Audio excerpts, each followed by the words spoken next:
seminar. As every other week, this week too, we are back with two wonderful talks. Our first talk is by Professor Xiantao Li. He would be talking to us about the Mori-Zwanzig formulation of deep learning. He has received his PhD from the University of Wisconsin in 2002, and he is currently a professor in the Department of Mathematics at Pennsylvania State University. His current research interest lies in quantum computing, algorithms, electron structure calculations, machine learning, and model reduction. With that, please join me in welcoming him for the presentation. Thank you. You may want to start. Oh, thank you. Thank you for the very nice introduction. And it's a pleasure to be here. This is a joint work with Daniele Venturi. Both of us have been working on dimension reductions for a while. And at some point, we started to think about whether we can actually apply this idea to artificial neural networks in deep learning. And so what motivated us to think about the problem in this particular perspective is actually several observations. The first observation is that when you have a larger neural network, usually you have better representability. So you have the ability to represent more complicated functions or mappings. But these networks also come with a large number of parameters. And so it's going to be difficult to evaluate. And more importantly, it's going to be more expensive to train. And there's been overwhelming evidence to show this perspective. And for example, what's been shown is that when you have a large number of parameters, a lot of times you actually don't have isolated minimizers. Oftentimes, the set of minimizers actually form a low-dimensional manifold. And that's going to make the training much more difficult. In fact, some of the analysis of, let's say, stochastic gradient descent algorithms have shown that your convergence rate is inversely proportional to the dimension of the parameters. So that's even when you have isolated local minimum. And for non-isolated local minimum, my student and I have recently worked on this, and we also saw that when the number of parameters grow, it becomes much more difficult for the methods to converge. Now, the other observation is that the layer by layer transitions, when you have a deep neural network, can be viewed as a dynamical system. So what's happening is that you can view the input data point as the initial condition of a dynamical system. And after each layer, your, let's say, state vector is mapped to the input for the next layer, hidden layer, okay? And later on, this idea was used to think about this training algorithm as a control problem. So in the dynamical system perspective. There are also other mathematical treatments where neurons in the neural network are viewed as particles. Of course, this is more in the training process rather than in the function approximation process. But still, this is very motivating. And so at some point, we started to think about this, whether we can apply a dimension reduction technique to a large neural network and kind of derive a small network without sacrificing the representation capability, right? Now, most of what I'm talking about today is coming from this paper that we finished probably about 2 months ago. But in the paper, we focused mostly on the formulation of the problem and analyzing the mathematical properties. And so I think this is really the perfect opportunity to hear from the community and to see whether we can actually turn this into something useful. And so we would really like to hear from this community. If you have any comments and suggestions, please let us know. And so I'm going to be a bit more specific here. So let's say that we have a neural network with a capital L layers, right? And I'm going to let the output from the nth layer be xn here. And for the time being, let's assume that each layer has n neurons.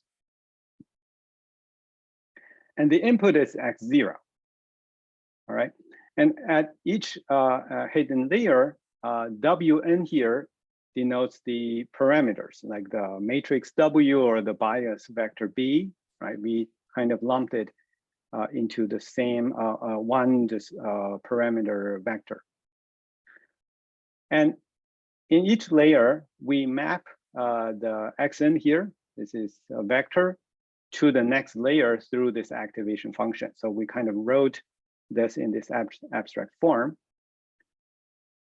We added a little more ingredients here. So we added a noise, right? So instead of applying this function or this nonlinear function directly to give the vector in the next layer, we added a noise. We're going to assume that the noise is independently imposed, okay? And in the end, what you get out of the network is x of L. So that's sort of the vector after the last layer, and then you map it out using this function u. So let's say it's a linear function. So it's another, let's say, weight vector, okay? And so it's going to collect the values from each neuron using a linear combination. So that's kind of the setup. Xiantao, I have a question here. I know Yeah. you're setting this up for analysis, but Right. how could we claim that one neuron representation satisfies the universal approximation theorem? So you're sacrificing, you're sacrificing representation to do analysis, but it's fair to argue that this will not represent anything accurately. Well, so we are actually not putting constraints on the parameters. So this could be a network that you already trained.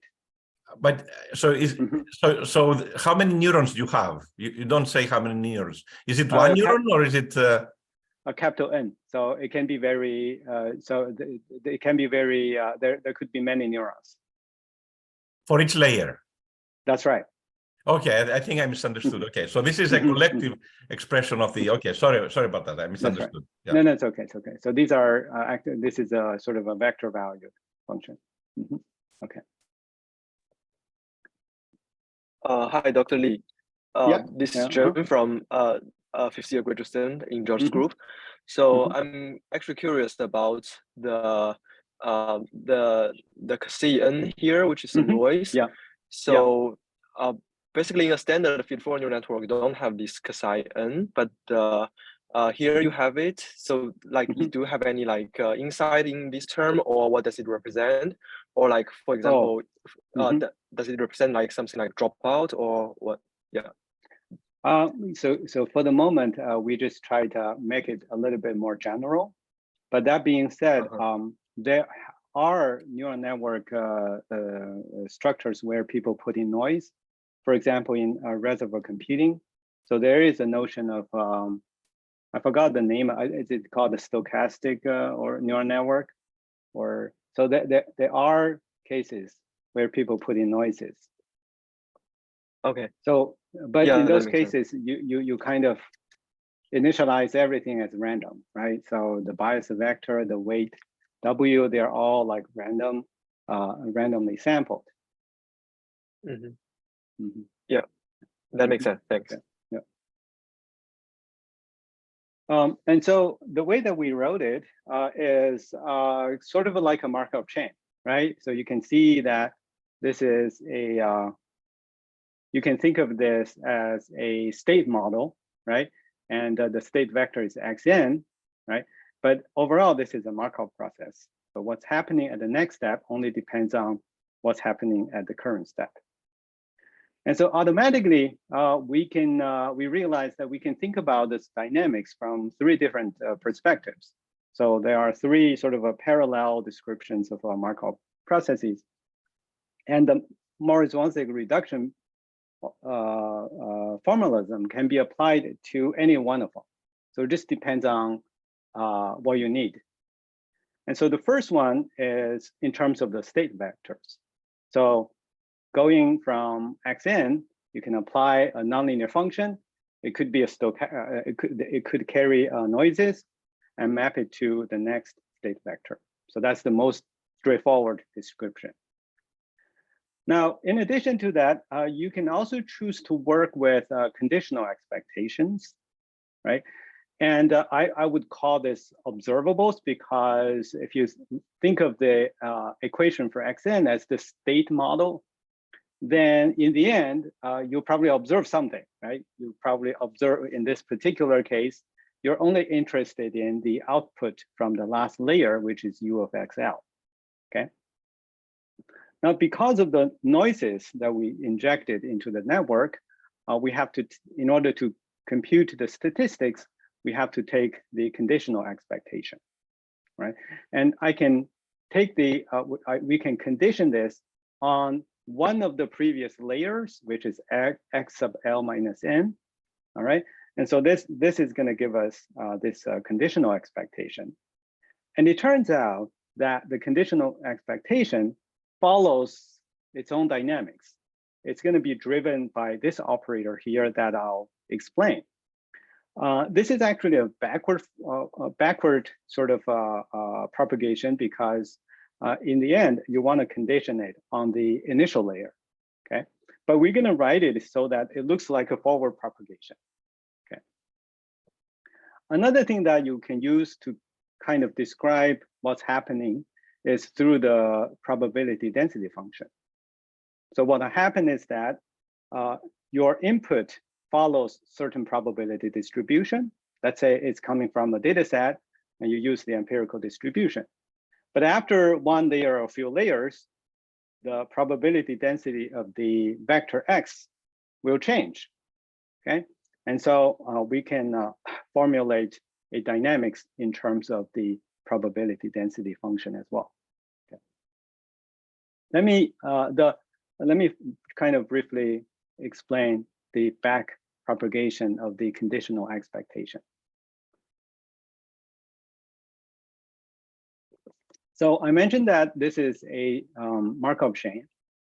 And so going from n to a layer n to a layer n plus one, you pick up a transition kernel, right? And so the explicit form of the transition kernel will depend on the probability density of the noise. Now, you can define a conditional expectation of, let's say, u of xn plus one, conditioned on the current layer vector being x, right? And then you can write down this as an integral in terms of the transition density. You can extend this formula to multiple layers. So instead of conditioning it on the layer right before this, you can like go further away, and then you can also define this conditional expectation, right? And in general, this gives you an integral operator. It's actually the Koopman operator. For example, we can define, I sort of explained this in the previous slide, but you could be interested in the average of the of some quantity u from the last layer. So let's say that this is the last layer. So I want to compute the conditional expectation. Ideally, I want to condition it on the input vector, right? But in doing so, I have to go through many layers. So instead of doing that, I can do it one step or one layer at a time. So I can condition it on some intermediate layers. For example, this layer here, okay? And so to do that, we can actually write down, so I define this Qn to be this conditional expectation. And we can use this transition density to sort of propagate Q, right? So Qn plus one can be written as an integral of integral operator applied to Qn. All right, and so this kind of looks like a forward propagation of Qn. The initial condition is U of x because this just means, by definition, you're conditioning it on the current layer, and you already know that it's x. Okay, and then having Q0, you can apply this operator and get Q1, and then eventually you get QL, which is exactly what you want. Now, if there's no noise in the network to begin with, then the recursion relation here just corresponds to function compositions, and this is the more familiar form. So you kind of go through the composition of these functions, and eventually you're going to get QL. Okay, so this is sort of the special case of this. Now, the other perspective is to think about this from the probability densities. So let's say that your input comes from a probability distribution mu that has density P0. Again, you can use the probability, the transition density, and write down the probability density of the vector after the first layer. So this is going to be P1. Again, what you'll go through is this integral operator. And we don't have to stop there. Going from P0, I can go to P1, and then from P1, I can determine P2. And so this is sort of the general formula, and this is nothing but the Kolmogorov forward equation. And again, I'm going to write this as sort of a forward propagation of the PDF. And it turns, and the operator that does that is this operator n. And this n is actually adjoint to m, which is propagating the conditional expectations. So they are sort of adjoint to one another. And from the last step, you get you pick up PL. So this could be what you want. It could be useful in variational inference, or maybe if you want to use neural networks to do KDE, kernel density estimation. So, but again, we haven't thought too much about the applications. So mostly it's just mathematical formulations. So having explained these three parallel descriptions, we are ready to apply the Mori-Zwanzig formulation. Okay, again, it can be applied to all these three types of dynamics that describe the same process. The Mori-Zwanzig framework, this is a very old framework. It came from statistical mechanics, where people usually have a large number of degrees of freedom, but they are only interested in a small number of observables. And so this is a way to derive some effective models that only involve the observed variables. Originally, this was developed mostly for Hamiltonian systems, but later on, people realized that this can also be applied to more general dynamical systems. So to explain the ideas quickly, I'm going to use this ODE model over here with state vector y and initial condition x.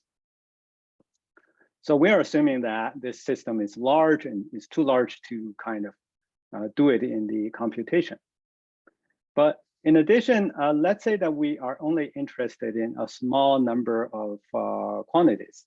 So let's say that they are functions of y, and we can write it as a function of t and together with the initial condition.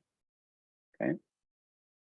And these observables actually satisfies a set of PDs. All right, and so this is also typically the starting point of Koopman operator approaches. Okay. Now, the most important ingredient here is a projection operator, P and Q. Right. With P and the operator L, you can actually derive a set of equations for A. So this is basically, it doesn't involve any physical insight. It's just working with these operators. Now, to explain why this could be useful, let's imagine that what P does is projecting stuff into a subspace. Into a subspace that you are able to do computation in a subspace where you have access to. And then what happens is that after the projection P, suddenly this is something that you can work with. And this exponential operator only evolves those quantities to a later time T, so which is something that you're still keeping track of. So essentially, this is something that you can actually represent with your observables A. The same thing is happening over here because it doesn't matter what this is, but you're applying the operator P, and then you apply this evolution operator. And so this is something that you have access to. What you don't have access to is this F here, because this is actually in the range of Q. But a lot of times we can actually show that this is a stochastic process, and we have the statistics associated with the stochastic process. Alternatively, people can also apply the operator P again from the left, and that actually gets rid of this F.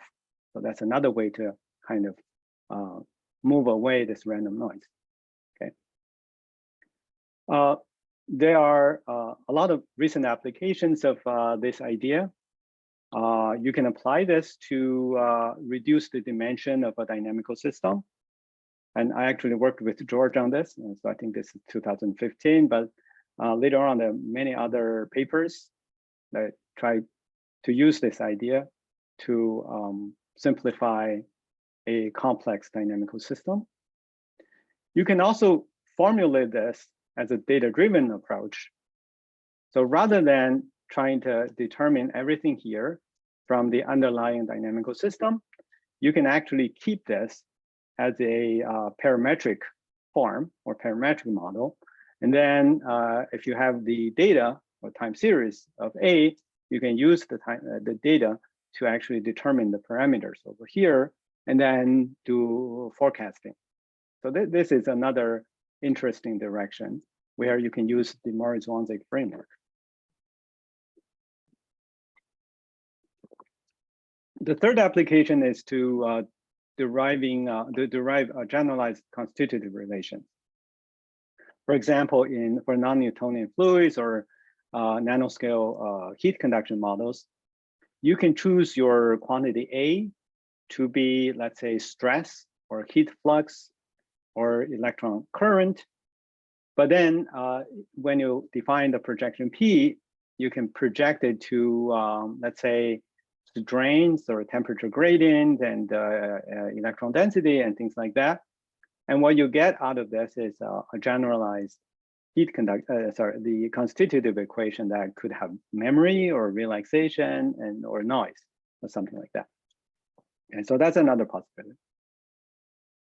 Now, the original framework was designed for continuous dynamics.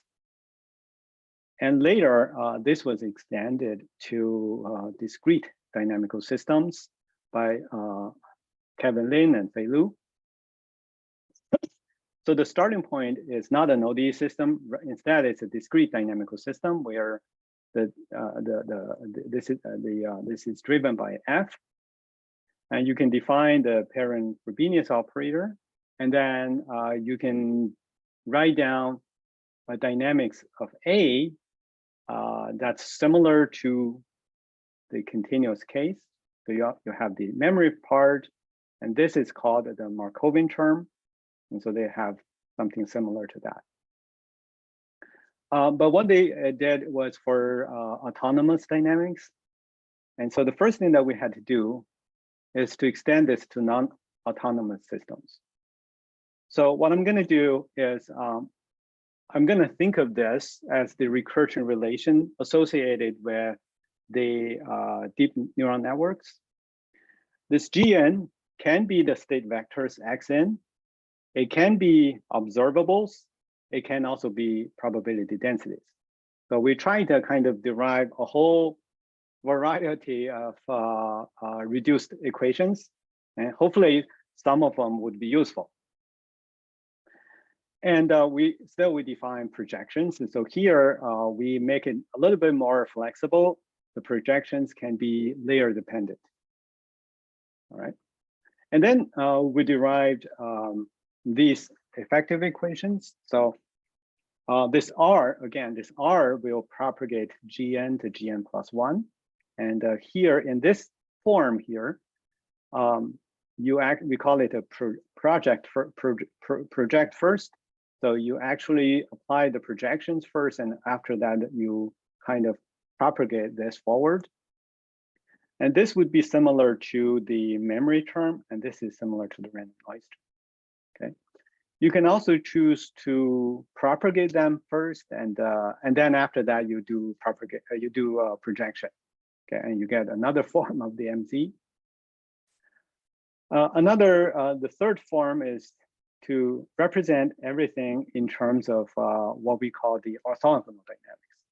So this is sort of like the fundamental solution of the orthogonal dynamics.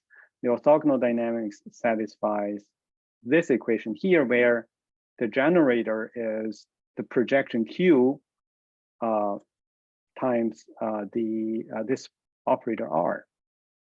And so everything here is written in terms of this orthogonal dynamics. Okay. And the reason that we have these three different variants is because the problem is discrete. And when we apply this Mori-Zwanzig formulation, there are many ways you can do it in many different ways. Okay, and so these are three versions that we put into the paper.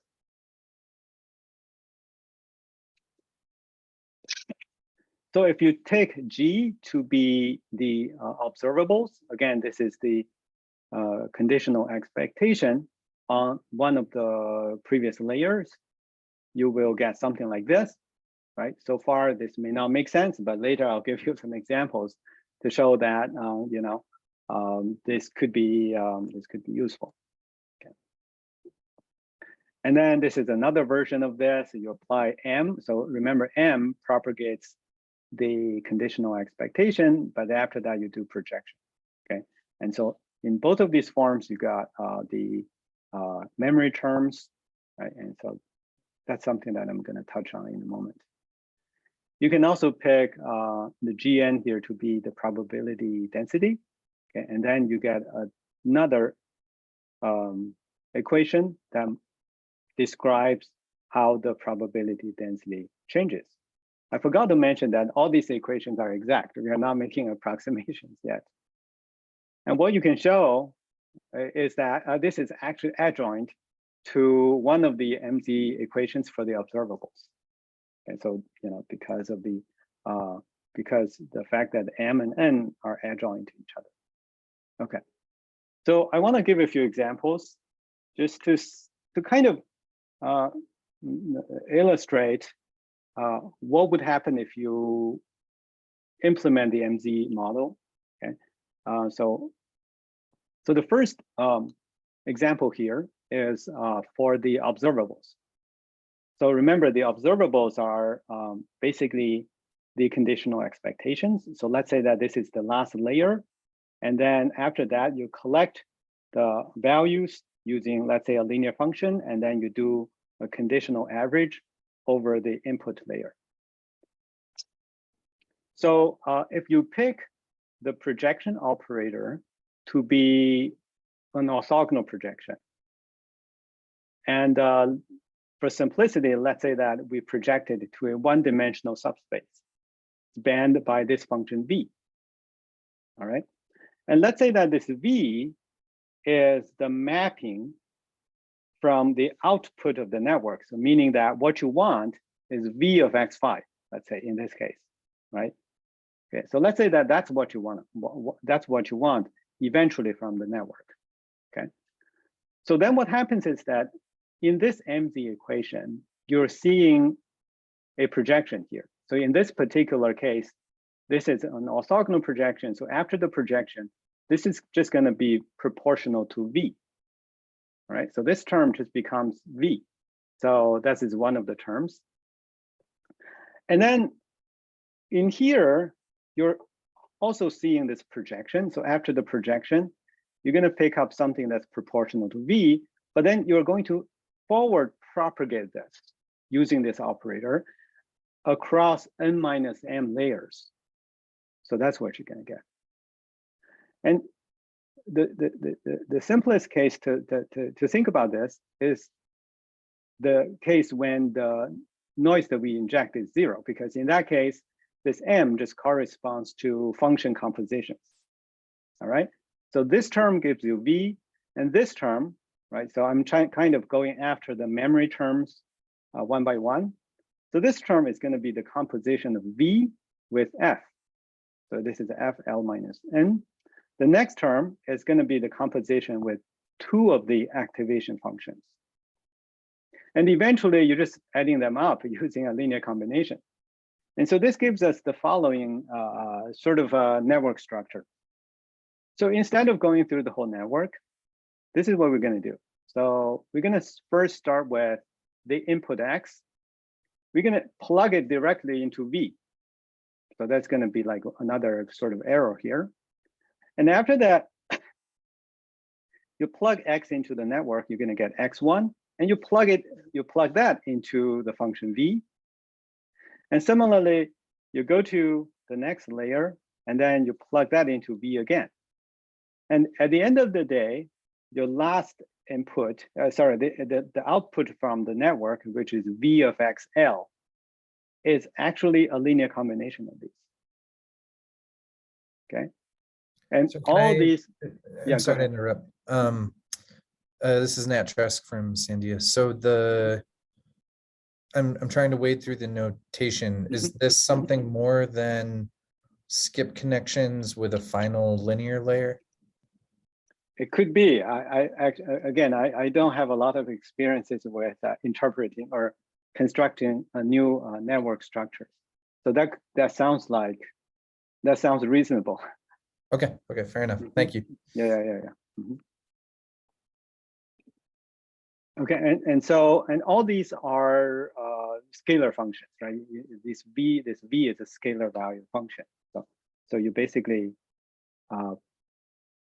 taking out these function values, and eventually you do a linear combination.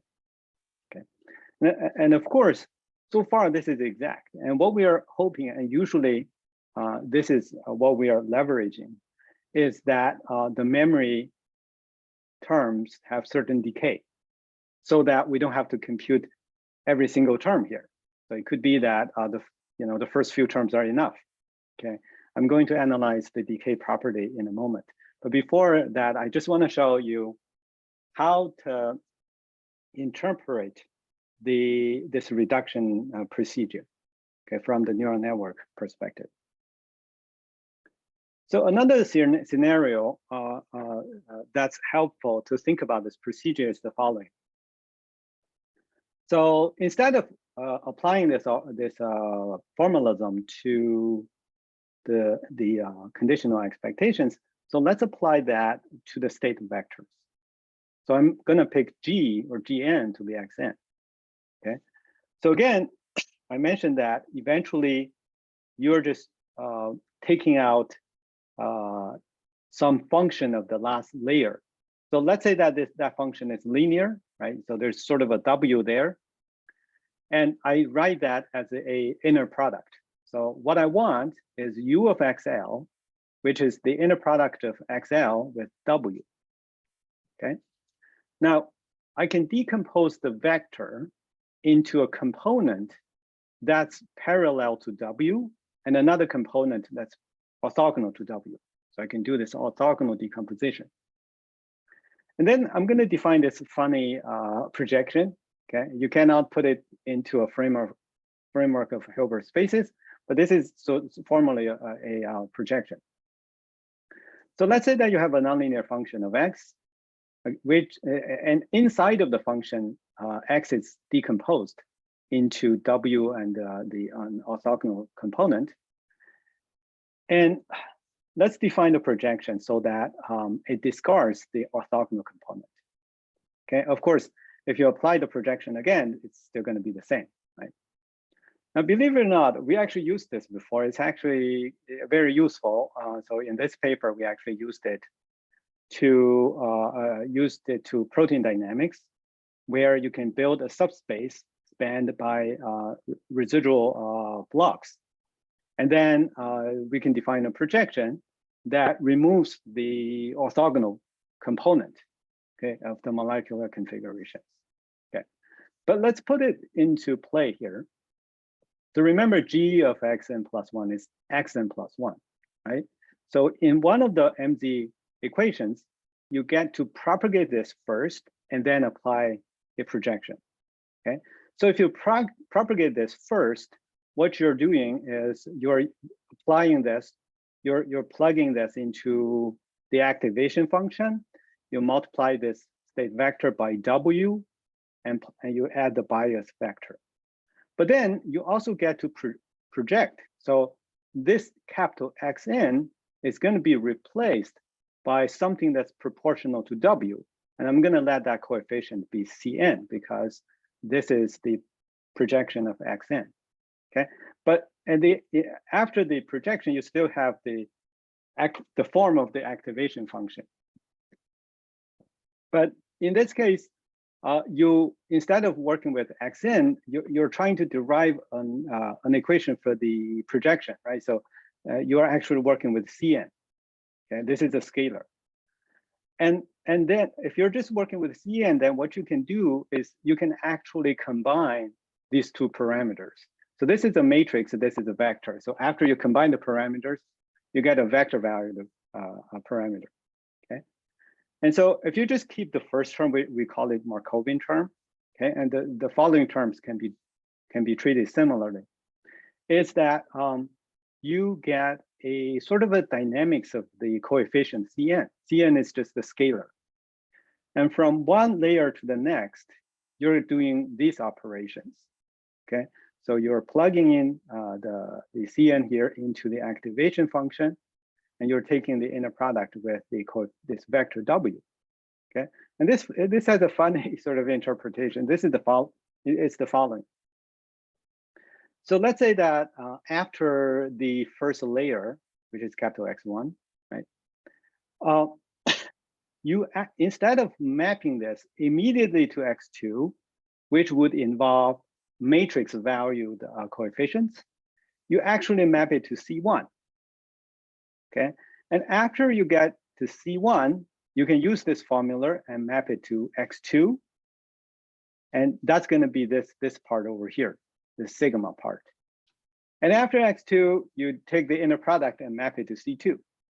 So it's kind of like you keep the original network, but you're inserting some hidden layers, but they have width 1, just one single neuron. Okay, and what you have effectively done is you actually reduced those matrix valued parameters. So this would reduce the number of overall parameters. Right? So that's kind of what I said here. So you can actually lump the parameters here and reduce the number of parameters. Okay. And again, I don't know if the people have thought about this already from other perspective, but this is what we found from this MZ framework. Now, so I mentioned that the memory term in the MZ. So this is where all the approximations went in, usually when you implement it. So one way to approximate the memory is to assume that there is certain decay. So I'll talk about the decay property in a moment. So that if it has fast decay, then it's enough to just keep the first few terms. Okay, and so in the MZ community, there are techniques for this. I think, for example, T-model is one popular way to deal with this. Now, another common strategy, which is particularly useful for long memories, is to use auxiliary dynamics or embed this. So this is sort of a high order Markup chain or non-Markup process. So you can see that because of the property of the phi, this memory term satisfies this equation here. Okay, and so one way to deal with this is to come up with a parametric form for this. So instead of just using these two operators exactly, we can approximate this part here, let's say by another network, right? And so this gives you a separate equation. So this, once you solve this equation, this R has to be plugged into the equation for G. So basically you get two equations rather than one, okay? And for the present problem, you can build another network that does this mapping. And you don't have to, a lot of times for the MZ reduction, we don't just have one additional equation, we actually build a few equations. So in that case, let's say that this R arrow here encodes several components, and then you can write down this extended system where Gn is the input, and then you can grab the first component of R and feed it to the equation of Gn, right? And at that, so this perspective is a bit similar to the LSTM, right? So you have hidden units and like this Hn, and there is some similarities, but we don't get exact sort of a form like LSTM, okay? So this is another way that we can think about this reduction. Now, most of our paper is actually about analyzing the properties associated with the MZ formulation, especially some of the operators that are involved. So the analysis is done for a state model like this. And again, this is the activation function. These are the parameters. We considered additive noises. Okay, and we assume that the activation function has a range between -1 to 1. So therefore, the domain for the next vector is the union of the sum of these two sets. So the image of f plus the image of the noise. And we have some estimate on how big the domain is. And with the domain of these vectors, we can define properly these two operators. So this operator will propagate conditional expectations, and this operator will propagate the probability density. And we can show that these operators are bounded, and the bound actually depends on the probability density of this noise. Okay. If this is less than 1, then these operators are contractions. Okay, and so let me give you an example of that. So the first thing that we thought about was sorry to interrupt. Can I ask a question about that? Yeah. So these are, I would call these like dynamical properties, right? And things about the stability of the network and so on. But the important thing about neural networks are the approximation properties. So do you have any insight on how these relate to, what a neural network built around this framework could actually approximate differently from an MLP? I actually don't know. We haven't thought too much about that. So we haven't thought about the approximation properties, for example. Are you going to, do you have any like experiments that you've done maybe that you'll share later on that just empirically we could see? Right. We haven't. So the experiment that we did was to basically study how to ensure that these operators are bounded, how to impose the noises without thinking about the weights. So we haven't thought about the weights. So we wanted to see that, let's say that the weight functions are arbitrary, but can we still make this network to form a contraction so that the dynamical system is stable? Yeah, that makes sense. Great, thank you. Okay, thank you. So the first thing was to think about how to make these operators a contraction. And so we did we considered a special case where these random variables are uniformly distributed from negative Bn to Bn. And what we have shown is that if we can choose these bounds to satisfy these inequalities, then both of these operators are going to be bounded by kappa. So if kappa is less than 1, then these are contractions. And this is like for any weight functions. So of course, in the end, I think I agree that to make this useful, we have to think about both. And what you're seeing here is the values of these bounds computed from these inequalities. So at the beginning, and the horizontal axis represents the number of neurons. So what you see is that these bounds tend to saturate when the neurons are like more than, let's say, 100. Okay, and these bounds are like more or less order 1 for the first few layers. But if you have a very deep network, in order to make this a contraction, the magnitude of the noise has to be very, very, very large in the end. Okay, so that this is kind of a numerical experiment to look at the effect of the strength of the noise on the contraction property. But for MZ, what we need is actually the memory part to decay fast, not necessarily the operators in the original equation. So in the memory, we have this operator phi here, which has generator Q and G. So if we can make each one of them to have norm less or equal to 1, then we can make this a contraction. And so in that case, the memory here is going to decay fast. Okay. So we call this fading memory property. So when this operator decays like some number to the power n minus m, and this number has to be less than 1. Okay.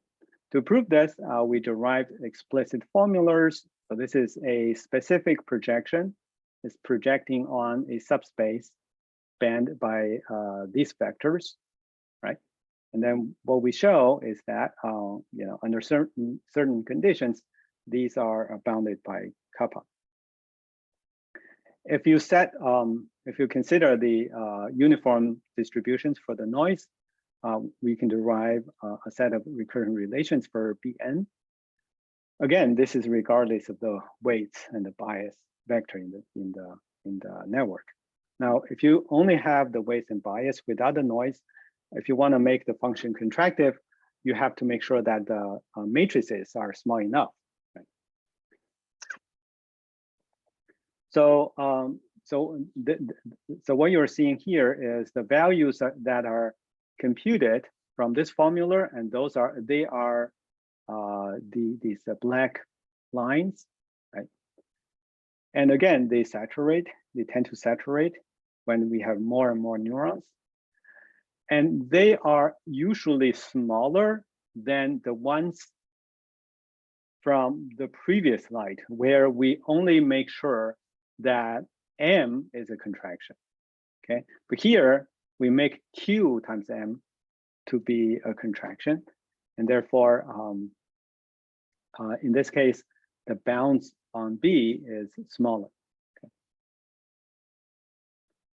Now, if they decay, then you only have to keep the first few terms. And so we actually have a bound for the terms in the memory. And so it decays with kappa. So if kappa is a lot less than 1, then you only have to keep a small number of terms. Okay. So that's kind of pretty much it, from what we have done in the paper. But to summarize, I kind of presented this viewpoint that this layer by layer transition can be thought of as being a dynamical system with parameters, of course, right? And then we can formulate it as a Markup chain. And we can talk about propagating just the state vector or conditional expectations or any other statistics or the probability density. And we came up with, we applied the Mori-Zwanzig formulation to derive reduced equations. We think of them as being discrete, non-autonomous discrete dynamical systems. And we can derive new equations, okay?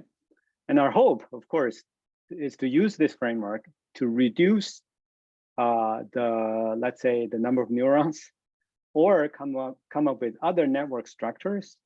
Okay, I think Lulu told me that there's this teacher-student training sort of framework. It's kind of similar to this, and that's very inspiring.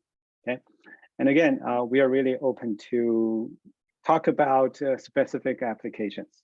Okay, and with that, I'll close my talk, and thank you for your time. Thank you, Professor Xiantao.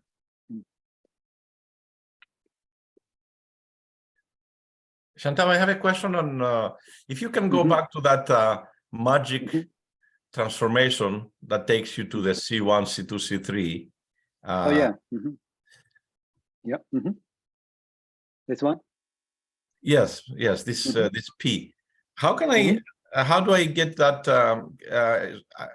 I don't remember your paper from JCP, but so there in that paper you actually derive the projection operator, and how did it That's look? right.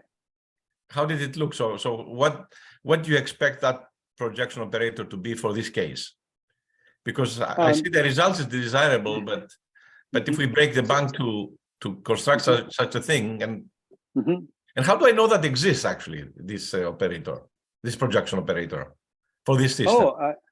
Oh yeah. I mean, so you basically, I mean, it's just formally defined as basically when you have a function like this, and inside you have x. This x can be decomposed into these two components and just discard the orthogonal component. So the reason that it was useful for molecular dynamics is because in MD, you're applying the projection to the forces, or to the forces on the atoms. I see. And typically yeah, I got it. So basically you're saying for each layer, right? Each layer, X is a vector, right? That's right. That's right. So decompose it like that and just drop the orthogonal component. Exactly. And that will give you the magic. Exactly. Yeah. Yes. That's too good to be true. Well, I mean, you still have the memory term, right? So all the things that you tossed away are in the memory term. Oh, I see. Right. That's kind of the typical MD kind of game, right?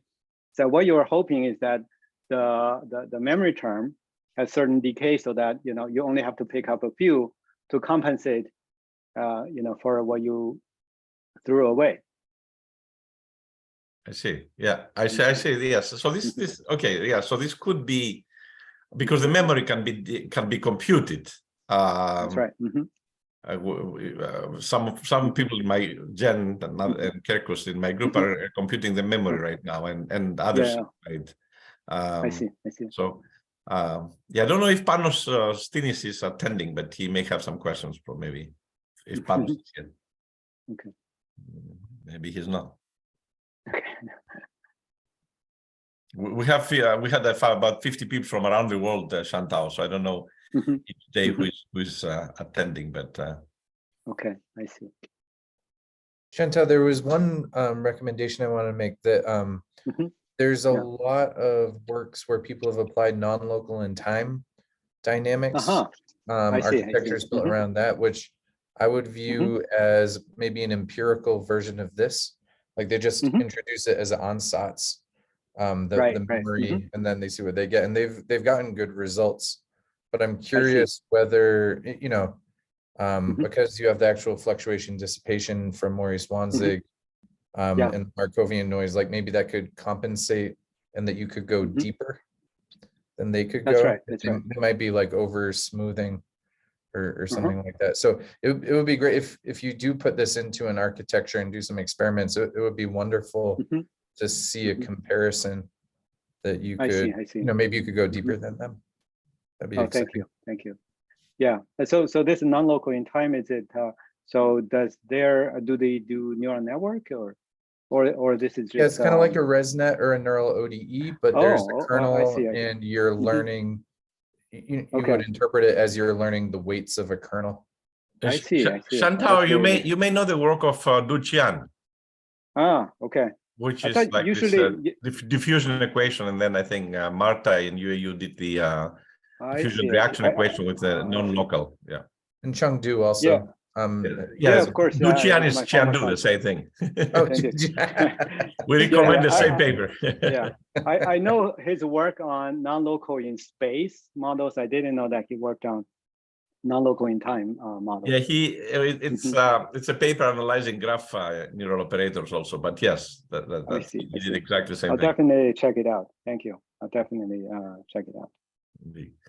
But what this could be, another way to formulate this is through a fractional in time temper fractional derivative, which basically you're tempering the memory, so you have a kernel that same thing like what Nat was talking about, but you sort of have a control of the horizon through this natural lambda in the exponent for the temper fractional derivative.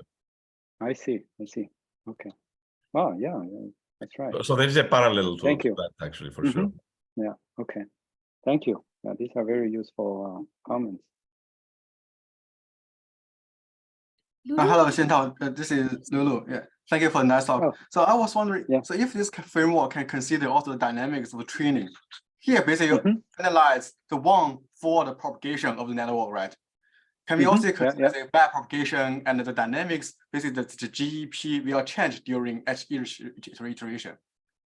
Oh, so are you talking about the let's say the computing the gradient? Yes. Oh, that's interesting. I haven't thought about it. Right, then all these all these operators will be updated. That's right. In the next I see. step. Okay. I see. Yeah, I'll think about it. Actually, we haven't thought about that, but usually we saw the back propagation of the conditional expectation, but we didn't think about sort of, let's say, the gradient or back propagation step. I see. Thank you. Thank you. Do we have more questions for our speaker?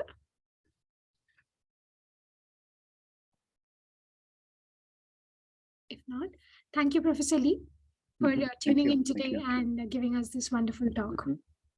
Thank you. We'll move into our second speaker. Our second speaker is Dr. Anthony David Gruber. He would be talking to us about energetically consistent model reduction for Hamiltonian and metriplectic systems. In 2022, he has joined the Sandia National Laboratories, where he obtained the John von Neumann Fellowship, and he works on the development of structural informed numerical methods for problems in scientific machine learning and model reduction for large-scale systems. His work emphasizes explainability and performance over long time scales, imbuing the surrogate models with strong inductive biases to enable practical benefits, such as great stability, easier training, and more realistic results at prediction time. Before joining the Sandia, he received his PhD in pure mathematics from Texas Technical University in 2019 and has worked as a visiting assistant professor mentored by Max Gunsberg at Florida State University. With that, let's welcome him for the presentation. Hi, everyone. Thank you, Sundara, for the nice introduction. And thank you, George, for inviting me to be here. And of course, to all of you in the audience for listening. So as was introduced today, I'd like to tell you about some of my work with collaborators on structure preserving model reduction, specifically in the context of these Hamiltonian and metriplectic systems. So this is an outline slide, but really the important point on this slide is just to let you know who my collaborators are. So everything that I'll tell you about today is joint work with Max Gunsberger, who's now at UT Austin, and Lili Zhu and Zhu Guang at the University of South Carolina. And if you like what I say today or you want more details, you're welcome to contact me or see our paper, which has essentially the same name as this talk and will be appearing in CMAIM shortly. You can also find it on arXiv.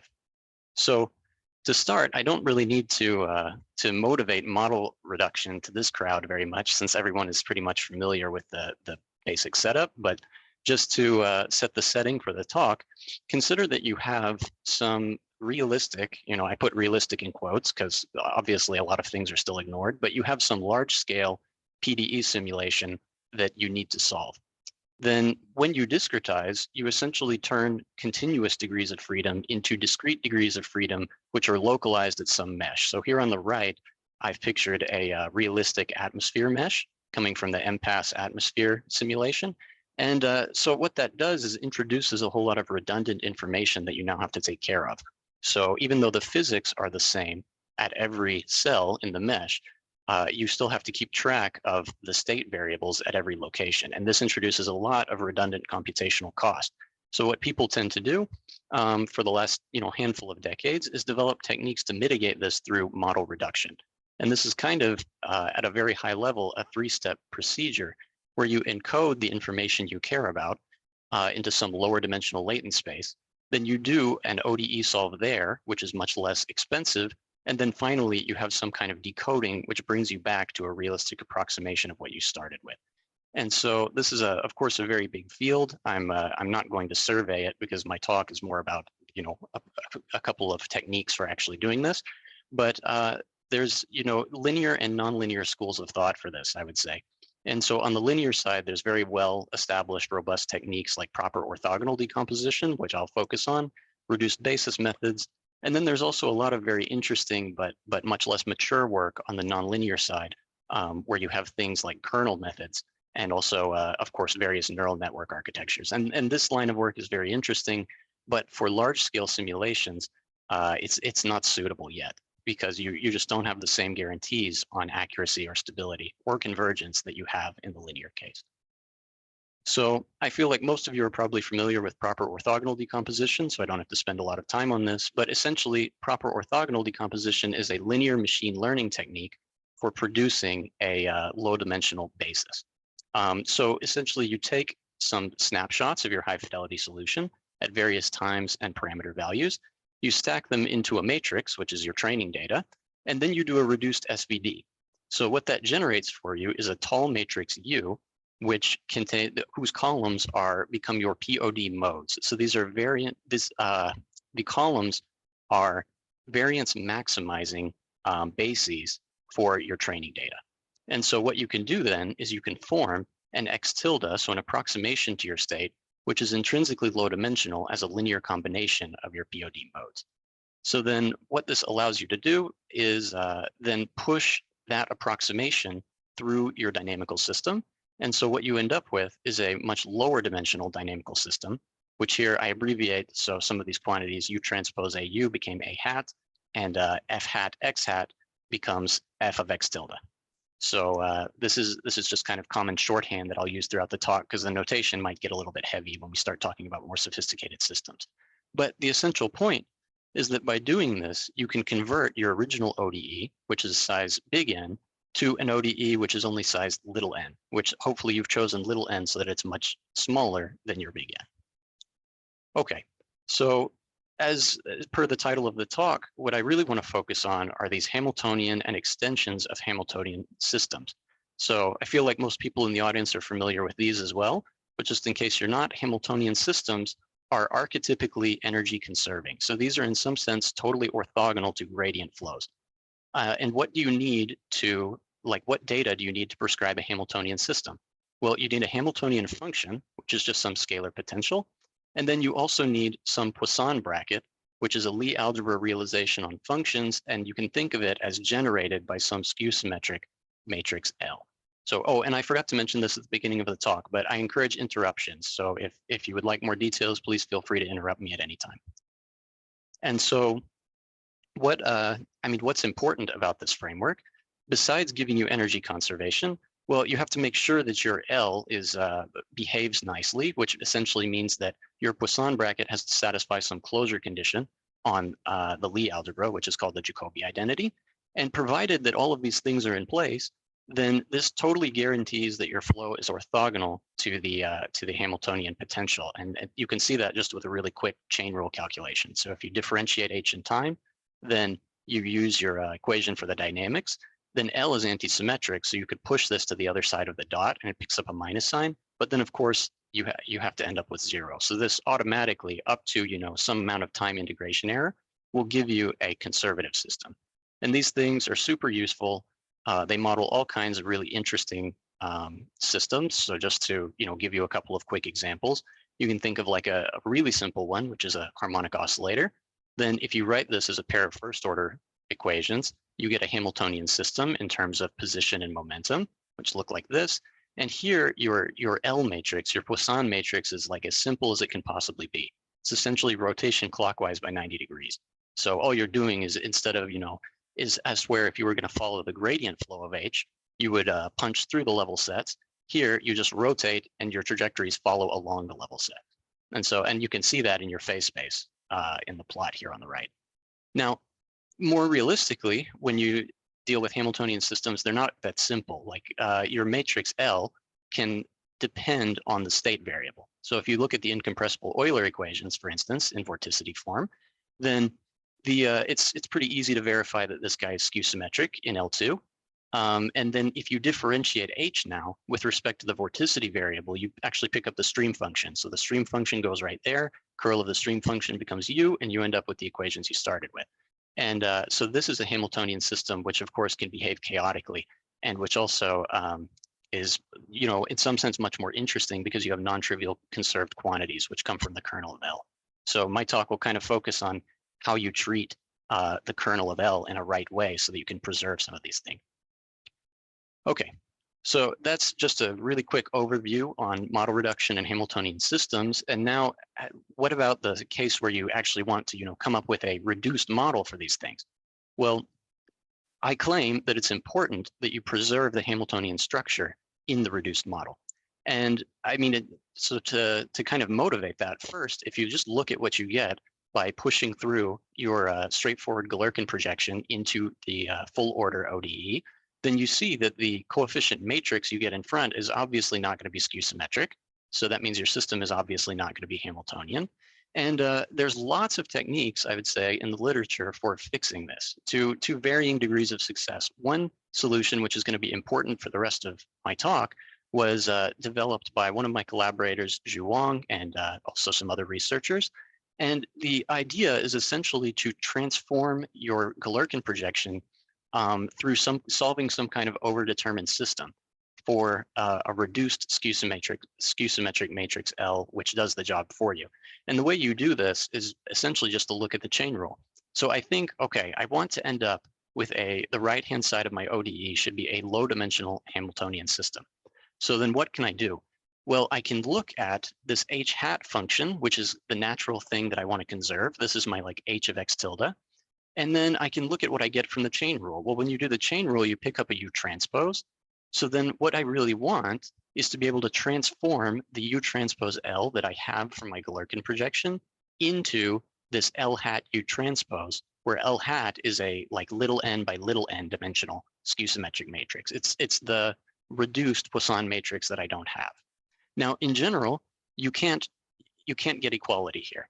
And that's just that's an easy argument based on the number of unknowns and number of equations.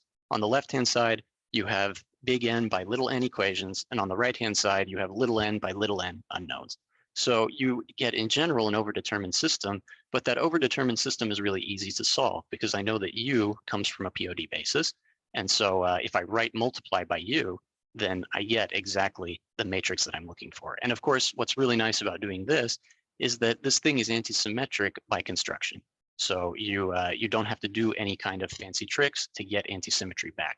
And so what does the symmetry buy you? Well, here I've implemented just a really simple wave equation.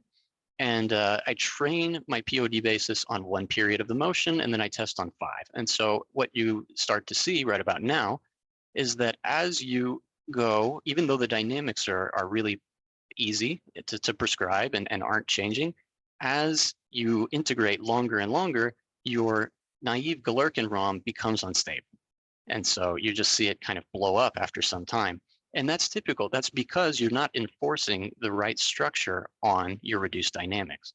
So that's kind of the theme that I'm going to explore here, is that really these things kind of matter. And especially as we move to more complicated dynamical systems, you'll see that you really have to come up with kind of fancy tricks to make sure that you get the right thing. Okay, so this is just a quick post-mortem slide on what happened there. You see that the energy of the naive ROM blows up, whereas the energy of the Hamiltonian ROM is preserved up to time integration error. And again, the reason why this happens is because the naive Galerkin ROM doesn't satisfy energy conservation, and it's also not symplectic. You don't have a Jacobi identity in your reduced bracket. Anthony, can I ask a question? There's course. lots of people who do manifold projections and so on. Do they get the anti-symmetry or not? Generally not, unless you construct it that way. So if I go back a slide, let's see. So you can see that this was constructed so that you inherit anti-symmetry in your projection. If you have a manifold projection, you have to do more tricks. So like, I mean, in some sense, you can get it. If I replace, for instance, these U's with like a nonlinear decoder function, then you can get it, but you aren't going to end up with just the decoder function here, because your dynamics happen on, like, for instance, the tangent space. I don't know how much geometry you know, but you have the manifold, you have the tangent space in the manifold, which is like the linear first order linear approximation. Then your dynamics generally happen there. And so you'll get like derivatives of your decoder function appearing here. Does that make sense? Yeah, sure. Okay. So thank you for the question. Okay, so then of course, we really want to go beyond just Hamiltonian dynamics here. We'd like to study, more complicated systems. And so that's because a lot of interesting physical systems require things like dissipation. So you have to have information loss in some sense.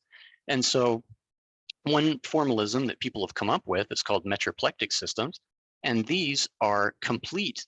What's interesting is this is a complete formalism, which means that you keep track of the dissipation through the generation of something else. And that something else is entropy. And so in order to do that, you really need two laws. And so the way that people have kind of designed this formalism is you allow your entropy function to be chosen from the Casimir invariance of your Poisson structure. So these are exactly the degeneracies in L, the things in the kernel.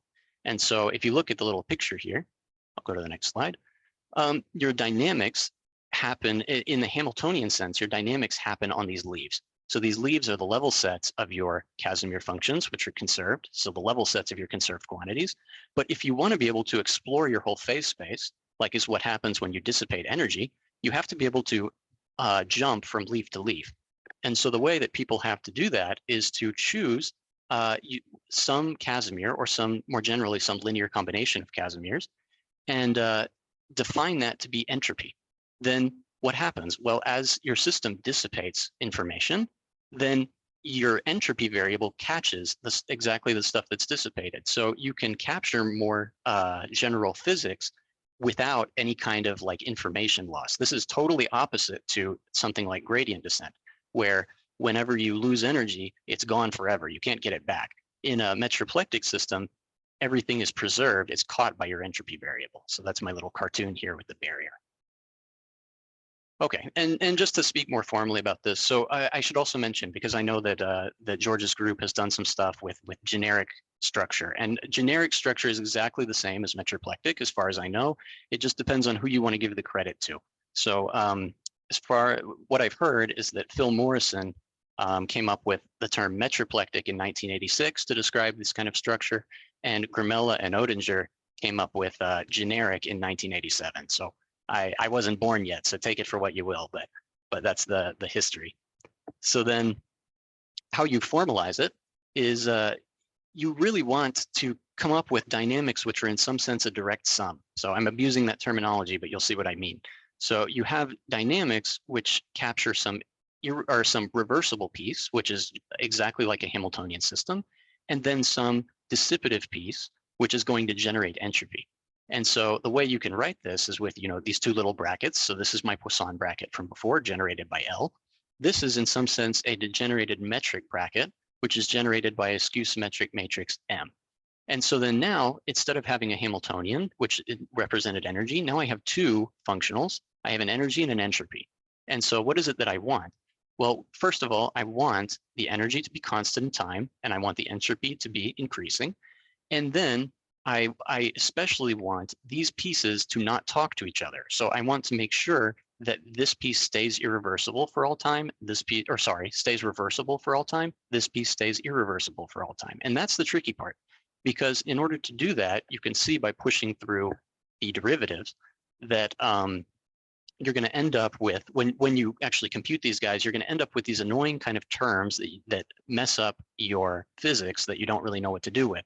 And so the solution is kind of a sledgehammer solution, but this is what was come up with, and it seems to work pretty well, is to just prescribe the degeneracies of your bracket generators. So remember, I said that the entropy S should be chosen as a Casimir. Well, that's exactly what this is. L grad S is 0. And then you can choose your energy to be in the kernel of your M. And then if you do that, then you can see these blue terms going away, and you end up with energy conservation and entropy generation as you want. And so just for people who haven't seen this before. Anthony, can I interrupt again? Sorry about that. Of course. I think we asked this question before when we had generic talks, but and I think Elias, who is in the audience, I think sent me a paper, but I didn't read it.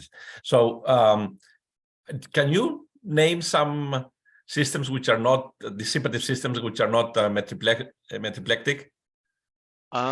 Yeah. So as far as I know, now Navier-Stokes is not. So although I don't know if anyone has proved that, it could be that they just haven't come up with the right way to formalize it. Again, so it's more, I think the way you should think of it is more of a perspective shift. It's like so metriplectic systems capture complete dynamics. So it's a formalism that I mean, okay, so I've heard Oedinger claim that you can fit pretty much any system, any dissipative system into a metriplectic form. It's just usually very difficult. And the way you do it is what I described, if I go back a couple of slides, is what I described here. So you essentially allow your dissipative piece to be balanced by the generation of your entropy. So it's in some sense just a different perspective from incomplete systems, where in an incomplete system, what ends up happening is your information that's dissipated is just lost. It's like you don't have this barrier here. So to the best of my knowledge, that's kind of the way to think of these things. I think Elias, you are in Elias Cueto. You are, maybe you can say something. Yes, I'm here. Thank you. Yeah. Thank you, George. Thank you. Very interesting session today. Well, I'm just reading Nat, who has just written a message in the chat of the meeting, and he says Navier-Stokes in Lagrangian coordinates would be metriplectic, but not in Eulerian one. That's the basis of smooth DBD. I know of a generic or metriplectic, as you prefer, formulation of DPD. There is some works on that. So in principle, exactly, and that's why Español is applying. When yes. he formulated this, he imposed the fluctuation dissipation theorem for absolutely, yeah. So this is discretization of Navier-Stokes added, and adding noise. So actually, the Navier-Stokes, and the same thing for the elasticity equations or any mechanics equations, because that's also in Lagrangian form, should be metroplectic. Yeah. But and in his last works, Miroslav Gremela has slightly modified the expression of generic so as to include a more general, not necessarily quadratic dissipation potential, so as to include in the formulation plasticity problems, for instance. Right. So, Okay. well, yeah. As Anthony has mentioned before, there is a lot of confusion about how we denote every formulation or every technique. Great. Thank you, Elias. And maybe I'll let Anthony continue. Thanks. It was Of a course. sticking point that we had from before, Anthony. That's why I made an interruption. Oh, no problem. Thank you both for the comments. It's very interesting. I agree, totally agree. It's it's not always clear based on how the history develops, like what these things should be called, or even what overlaps with what. So the way I understand it, like I said, is typically as a perspective issue. Is like here you have an entropy variable. The entropy variable matches the dissipation in some sense. That allows you to stay in the same phase space and like move around, but then you still capture all of the information. Okay. So let's see. Okay, but in any sense, so what I was explaining is when you prescribe these degeneracies, then you get the essentially the generalizations of the thermodynamical laws that you want. And this slide is not really important, except to show you that these things actually work out, even for relatively simple systems like the double pendulum. Then you can write, here I only have a 10-dimensional state variable, so it's a very small system, but you can see just from eyeballing L and M that they both have really big kernels. So especially for M, it's like super obvious, right? You have an 8x8 matrix of zeros inside there. So you end up, there's kind of a lot of freedom to prescribe these things to work out. And the reason we do it is because then it gives you a very nice interpretation of what's going on in your system. You have this piece which is always energy conserving and reversible, and then all of the dissipation and the other stuff happens in the other piece. So, okay.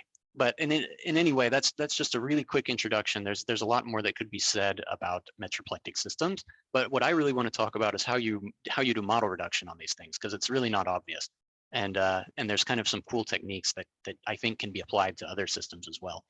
So the idea, again, is that you can start with a metriplectic system like this, and then you can try to do the same technique that my collaborator did on Hamiltonian systems, which is like, just try to push around through the symmetries and see if that works out for you.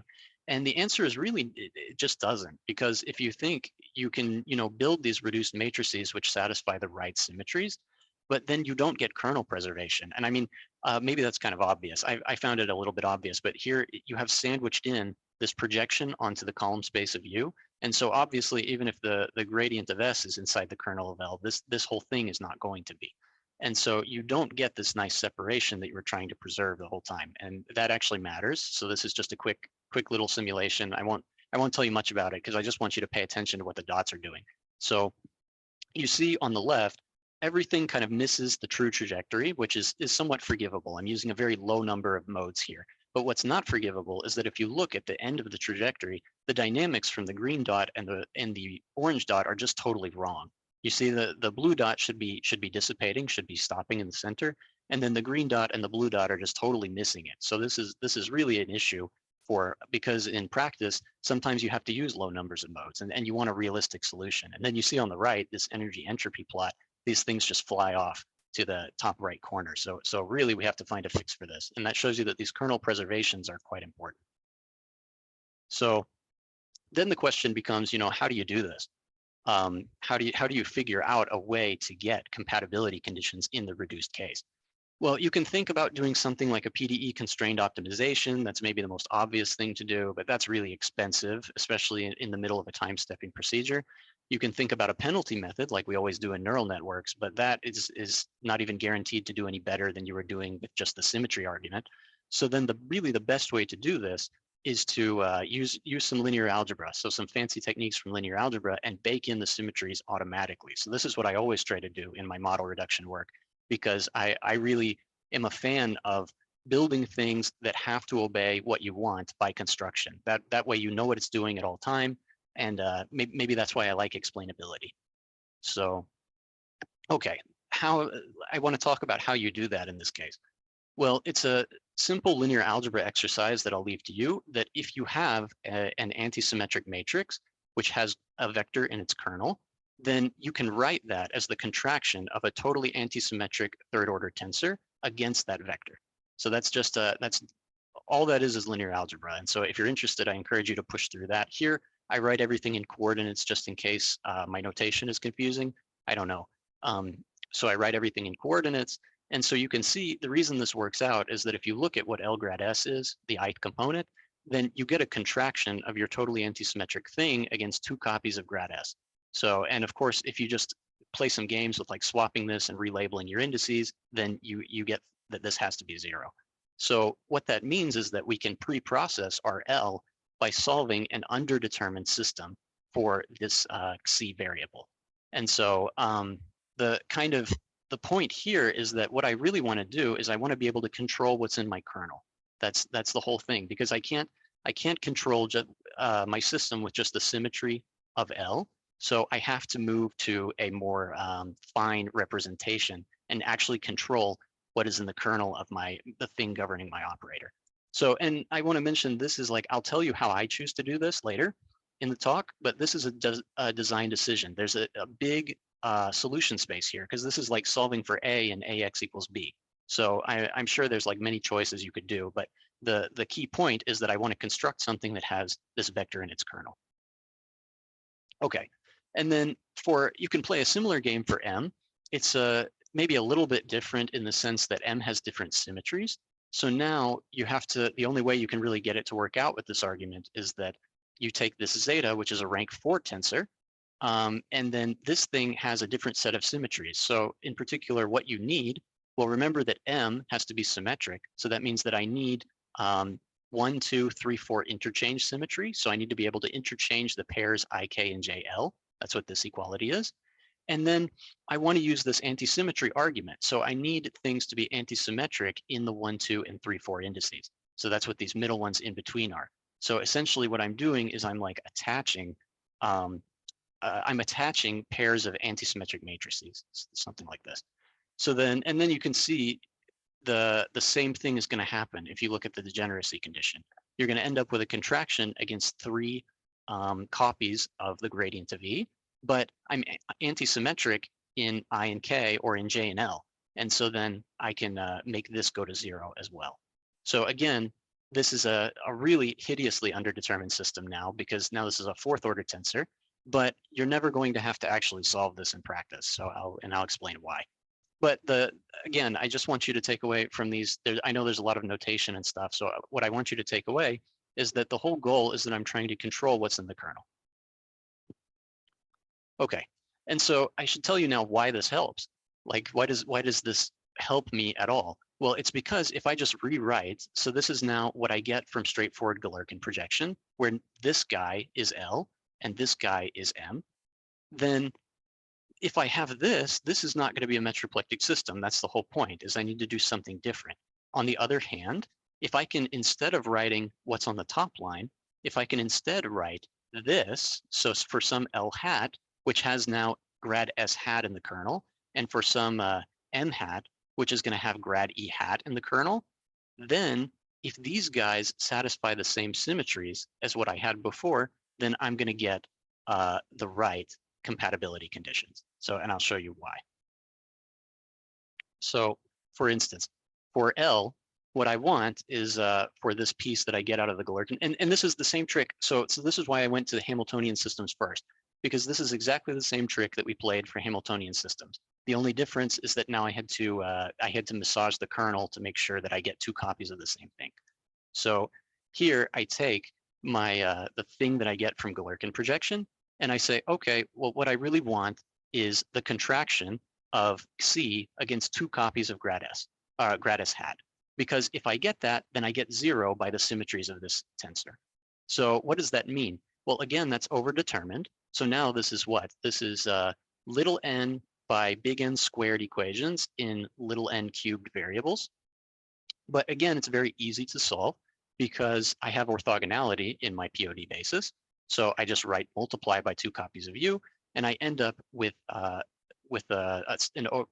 normal equation solution to my system. And then, and in case you like components, I just include here to show you what it looks like, and you can verify by eye that this is obviously anti-symmetric if I swap any of these indices and relabel. So, and that follows just because of the anti-symmetry of the thing I started with. And how this helps me, to be totally explicit, is now that I have this thing has the right symmetries, and then these things have projections onto the column space. Now I'm hitting both the thing in my kernel and the thing it's acting on with projections into the column space of U. That means that the compatibility condition will be satisfied. Remember beforehand, the difference was I didn't have this piece. all I had here was like grad S. So I wasn't able to get this cancellation that I need. Okay. So for M, you can also play similar kinds of games, but maybe it's useful to actually first form, and this is what I found, it's useful to first form an eigenvalue decomposition, because when you do this, then you don't have to keep track of as much information. It's like, remember these things, so in the generic or metriplectic formalism, have like really strong symmetries. And so that's what's nice about symmetries, is they give you really strong decompositions of your objects. So here, if I just take a general eigenvalue decomposition of the M I start with, then I can now solve these underdetermined systems. I can look at the vectors M alpha in my eigenvalue decomposition, and I can say, I want some A alphas which satisfy this equality here, and where my A alphas are antisymmetric. Then if you have that, it's easy to check that the zeta you get here, this fourth order tensor, which is just a sum of tensor products of these A alphas, satisfies the same symmetries. That's very easy to check, because in fact, we can do it by eye, because this thing, first of all, the 1, 2, 3, 4 interchange symmetry is obvious. And then the pairwise is also obvious, because these guys are skew symmetric on their own. So then here, this is the other design decision. So remember, you had a design decision for solving for that third order tensor, what did I call it, Xi? And you also have a design decision for solving for these A alphas. So that's kind of where these things come into play. And you need to make sure that you get the right stuff in the end. Okay, so then you reduce M in exactly the same way as reducing L. So you end up with this overdetermined system, which you solve with right multiplication by 3 copies of U. And so I end up with this object, which you can write in a more compact form like this. So that way I'm not working with fourth order tensors, because that's maybe something that I took for granted that I should explain. Is like, when you're doing model reduction, generally third order and fourth order tensors are just going to be too expensive, even if they're in the reduced dimension, because the things scale exponentially. So you really have to find all these tricks for saving computational time.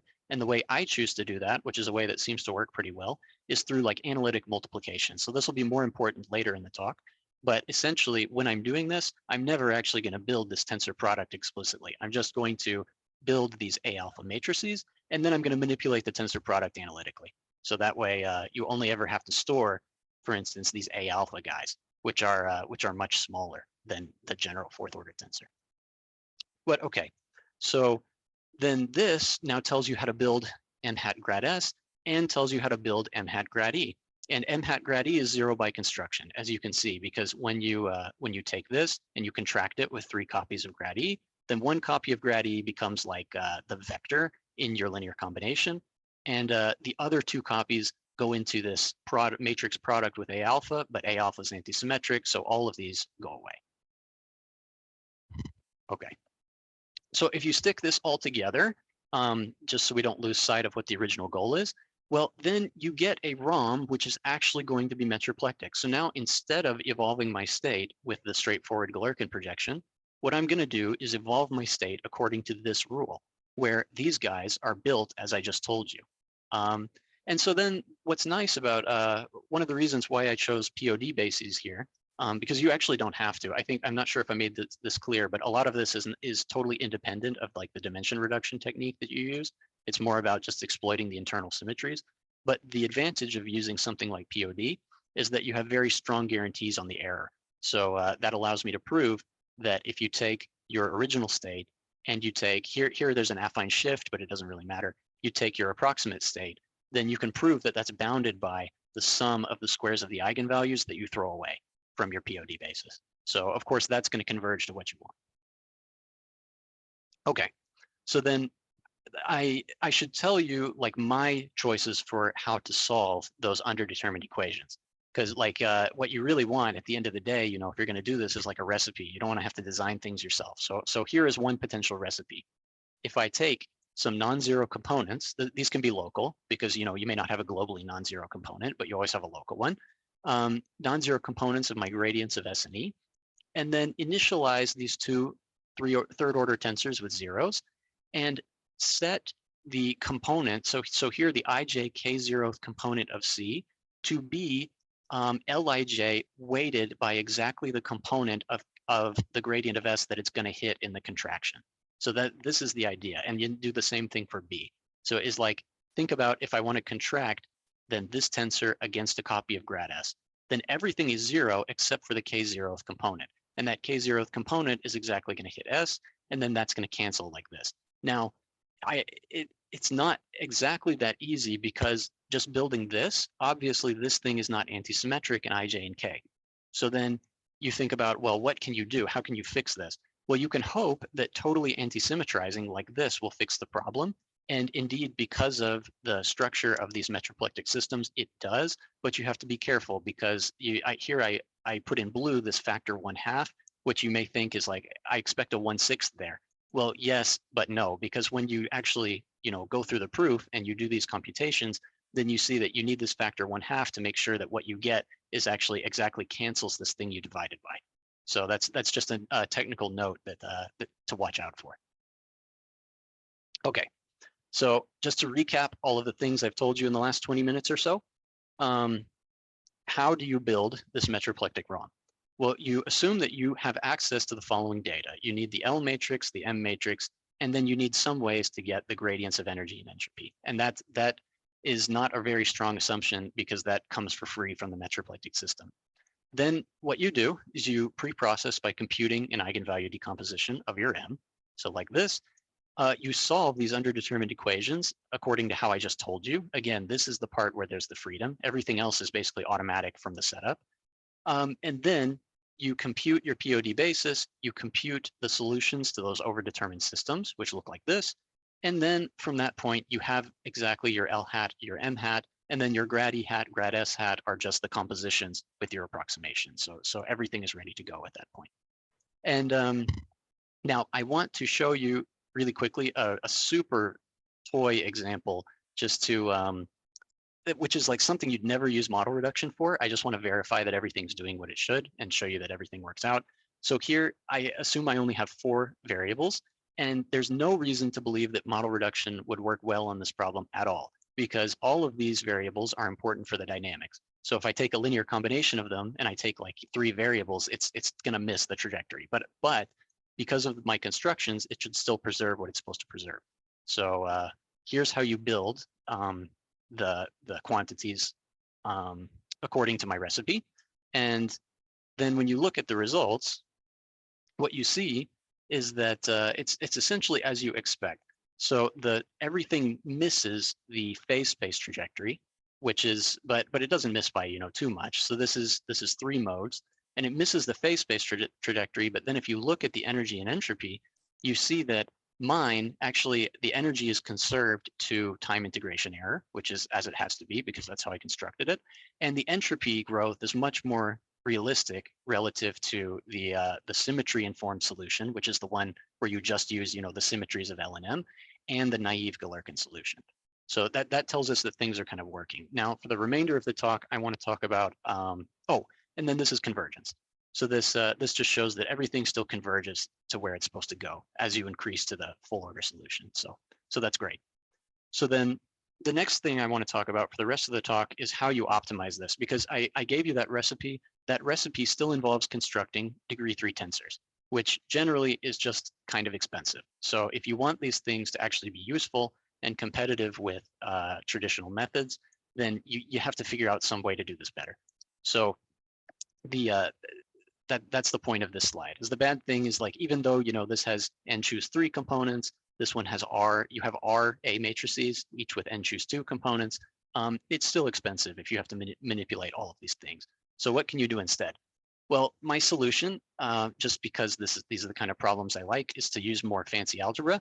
So if you know the exterior algebra on a vector space V, that's the free tensor algebra. So you just take everything generated by the tensor product, and then you quotient out by all of the guys tensor themselves.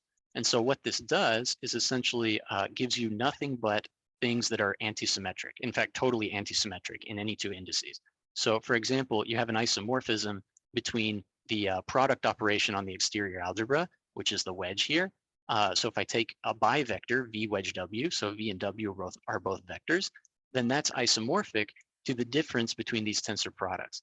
And my point in doing this is like, so here's my argument, is you should do the left-hand side rather than the right-hand side, because the left-hand side requires only 2n pieces of information. So if I know that I have a bivector, then that's made up of v wedge w, then all I have to keep track of are v and w, and the product operation happens automatically.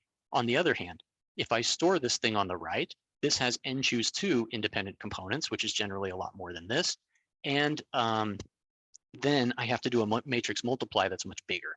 So the advantage of doing this is that you can you have rules for computing these products, and those rules allow you to store less information, so you can make things faster. And so then, just to tell you kind of how it works in more detail, you can identify the matrix L that you have with a sum of bivectors, where here the sum, I didn't want to put it 1/2 anywhere, so I just took a sum over j is less than I, which essentially accomplishes the same thing. And then you can prove with your exterior algebra rules that if you right multiply by v onto this bivector sum L, then you get exactly the same matrix product. And that's great, because that means that I can replace all of my matrix product operations with right multiplications by this vector v. So, and I can do this analytically, so that I don't have to, do explicit matrix multiplies inside my my ROM. So then now, because of my design choice, where I chose, according to the recipe on the previous slide, that anti-symmetric thing, then what you can actually show is that's totally equivalent to defining my Xi as the wedge product of L with this vector sk0, where sk0 is just the k0th basis vector divided by the k0th component of S. So, and the point of doing this is that now, okay, well, look, I don't have to build a third order tensor explicitly at all. All I have to do is have access to L, and I have to have access to k0, and then this this multiplication, Xi grad S, is, remember, the right contraction of grad S on Xi, and that's exactly going to give me the same answer, and I can do that analytically. So here I end up with grad S dot L, which is of course gonna vanish, and then I also end up with the right coefficient. So this sk0 is going to pick out the k0th component of the gradient, which is going to divide by the k0th component of this gradient. I'm going to end up with 1. So everything here is basically constructed to work out so that I get the right equality in the end. And then, so for model reduction, nothing changes essentially, which is what's really nice now. So if all I do is I take, I reduce these quantities. So now here I switch to this notation L bar. L bar is this U transpose LU, because I want to distinguish it from L hat, So now if I do this, so this is my L hat. It's composed of 2 terms. It's this bivector and it's this bivector. And then what's really nice about this is, like, by construction now, when I contract this thing on the right, these 2 terms against grad S, I should get 0. That's how I constructed. And you see that that's exactly what I get, because you get the first piece. So that's going to be a contraction of grad S on L bar grad S hat, and that's going to vanish because of symmetry.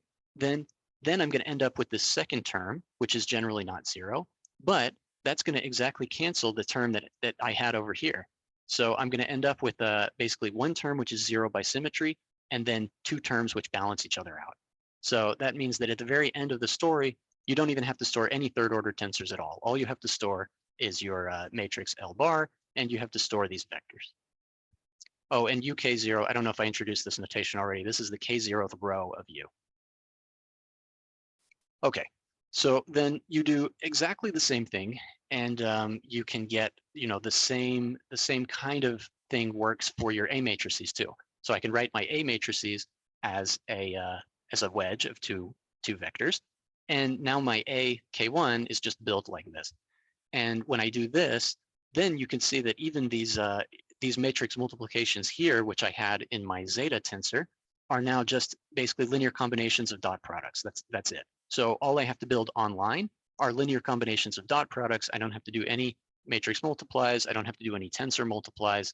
And it makes if you're interested and you read the paper, you'll see that the expression for the actual ROM starts to get kind of long, but everything involved, all of the atomic operations, are like really simple and fast. So it just gets long because I had to use these tricks to avoid doing explicit storage and multiplication. Okay, and what's the benefit of this? Well, you know, in a naive implementation, my C hat would be like order n cubed, but because of the way that I constructed things, now it's just n plus n little n choose 2, which is generally going to be much less to worry about. Same thing, a naive implementation of this guy would be r matrices, each of which are n squared entries, and that reduces to n times r plus 1. So my takeaway, I guess, and what I want to advertise to the crowd here is that really, when you have to do these constrained problems, you should think about if there's any way to build your constraint in algebraically from the start. Because if you can do that, then everything happens automatically by construction. You don't have to worry about any additional optimization. And so now I'll just show you a couple of examples.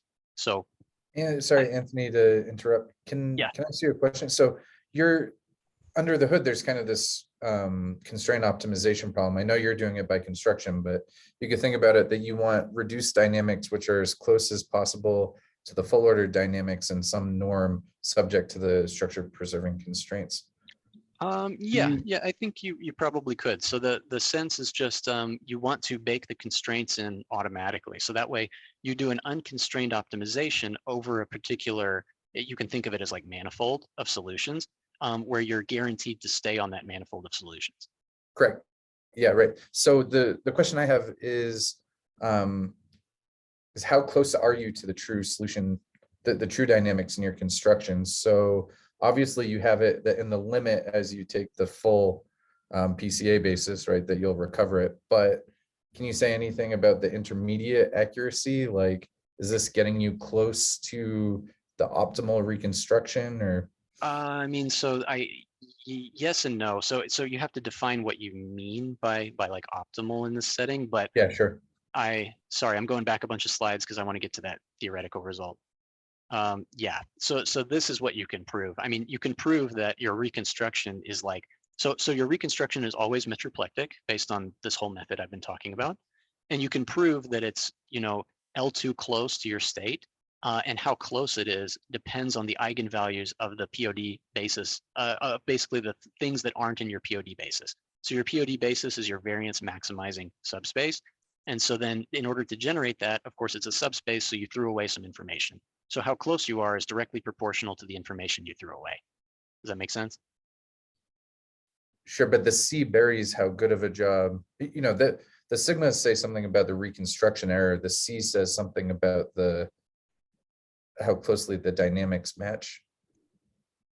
You'll have to explain to me what you mean. Maybe it's fair, but we can talk offline. Yeah. Okay. I don't want to. But yeah, I mean, I guess I hear you. Like you don't have a good way to estimate how big the C is, and I mean that's true. But realistically, it's not going to be bigger than the other stuff. Like it's not going to be so big that it messes this up. I guess that's the point. But to answer, if I understand you correctly, I guess yes. I don't have any guidance on how big or not this C is. Mm-hmm. Okay. Hi, Anthony. This is John from Brown. I have a question about the slides you showed at the page 24 just now, Okay. basically that equation.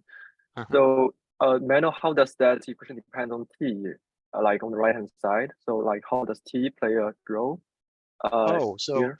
Yeah, so this actually, this T equals 0 to T here, this is a reproductive result. So this means that this assumes that your snapshots take place in only up to time big T. Does that make sense?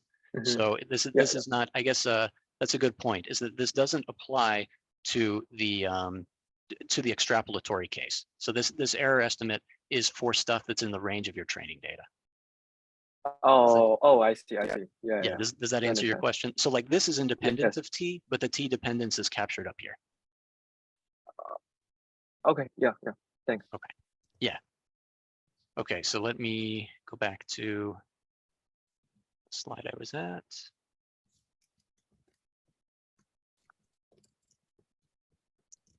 Okay. So I just want to talk about a maybe more realistic example from the perspective of model reduction. So remember before I had like, you know, a really silly example where everything was important for the dynamics and there was no room for making it better. Here, on the other hand, you can definitely eliminate redundant information because your now energy and entropy are functionals, which is the general case. And so they're in fact integrals over some line. So here I'm taking like a 1D elastic rod, which you can think of as a damped Hamiltonian system with friction. It depends generally on some potential function, which I didn't tell you what it was. I think here I chose like an exponential times a cosine or something. I mean, it's nothing fancy. So then how do you set everything up in this framework that I just described to you? Well, when you discretize your state, what you end up with is a big vector of positions, a big vector of momenta, and you end up with an entropic variable. So this is something which lives in R2 times big N plus 1. I think I used big N equals like 500 or something for my experiments. So this is what your L matrix looks like. This is what your M matrix looks like.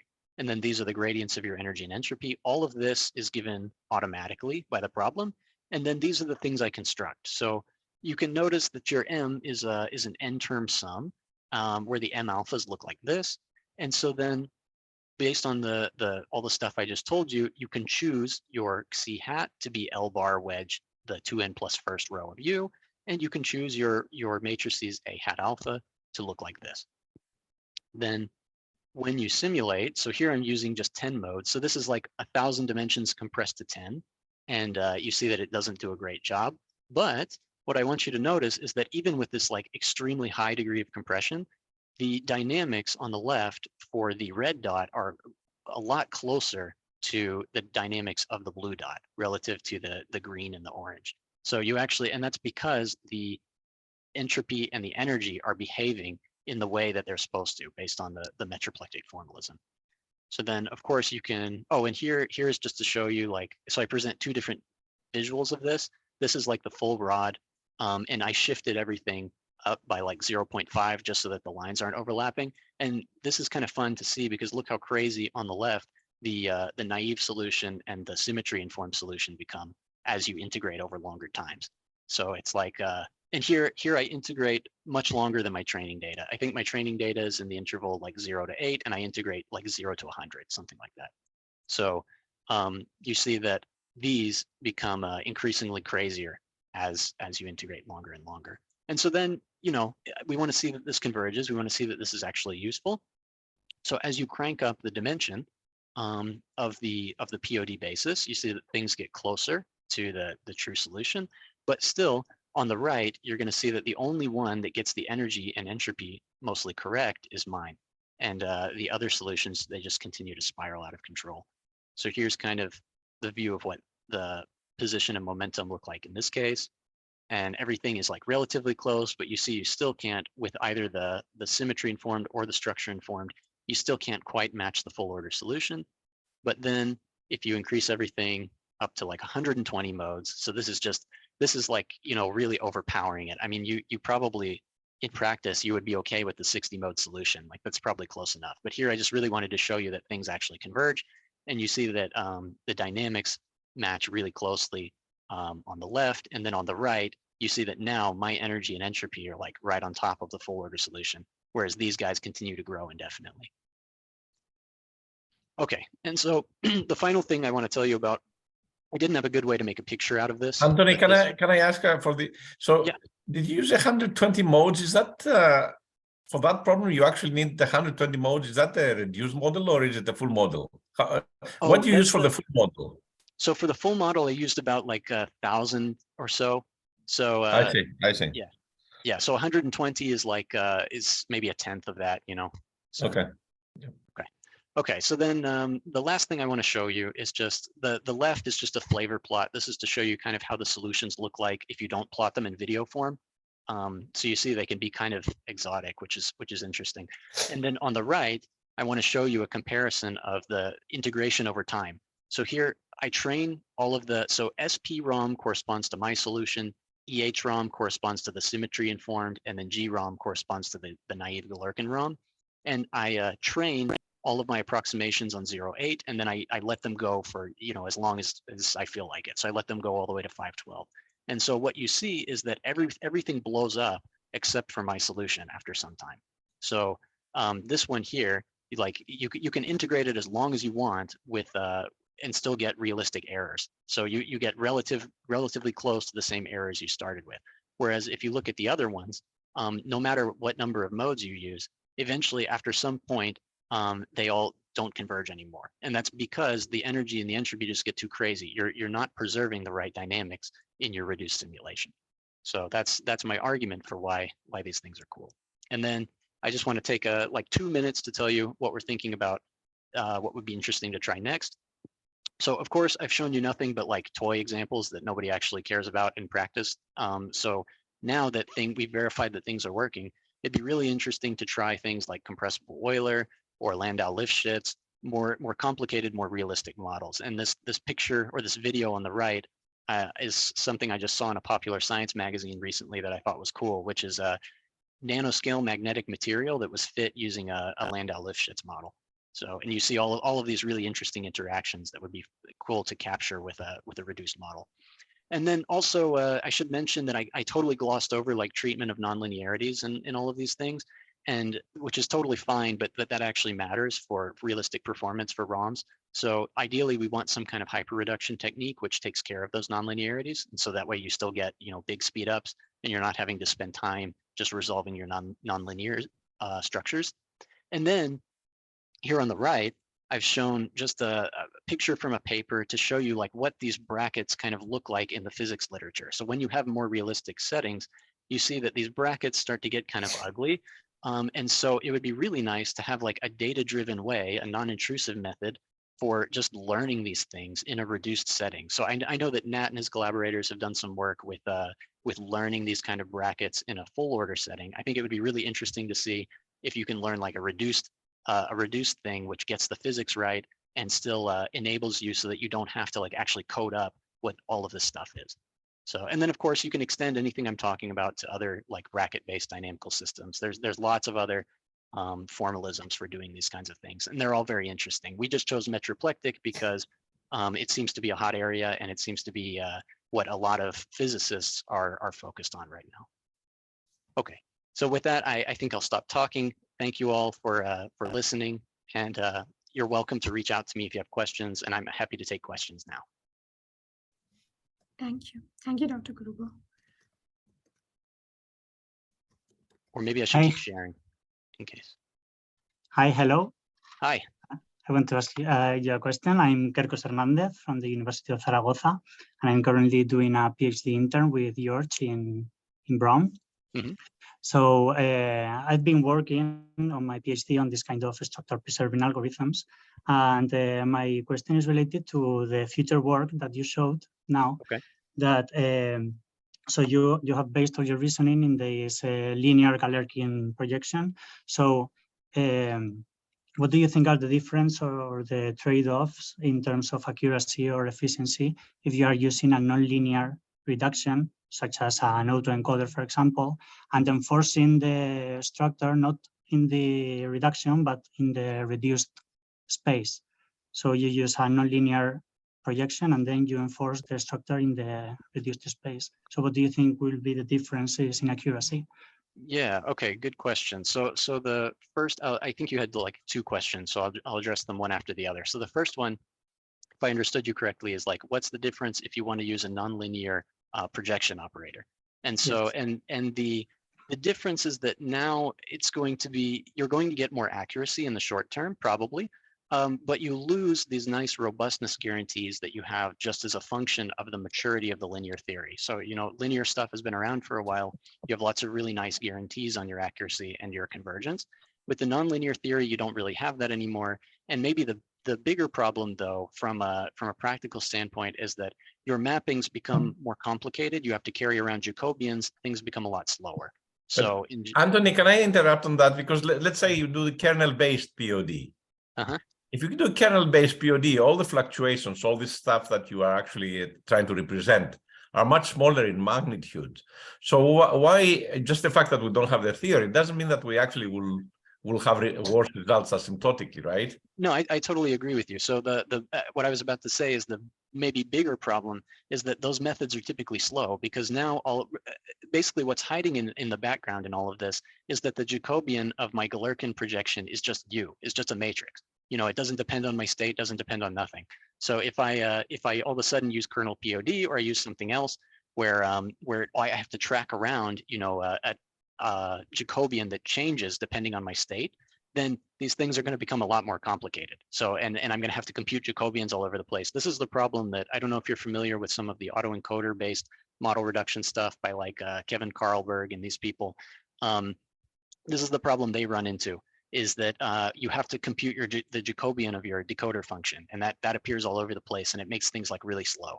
So I would love to see, nonlinear versions of these kinds of things, and I think that'd be really fun to work on, but it requires some thought as to how you still end up with something efficient at the end of the story. And then does that answer your question? In that regard, we have, well, I have worked on that autoencoder structure, and also enforcing some sparsity in the latent domain just to get the latent dimensionality of the problem, and it works fine. So yeah, that was my. Yeah, that's good. So I look forward to seeing that whenever, because that's the main problem with these nonlinear model reduction techniques right now, is just that nobody will use them because they're so slow. So if there's a way, well, surely there's a way, but I mean, if somebody comes out and says, no, look, I can get relatively comparable speed and I can get better accuracy, then that would be totally great. Kerkus, did you try this? Did you integrate for a long time asymptotically, or was you saw good results in the short term? Because that makes a big difference. That's what we're talking about here. Asymptotically, you get the.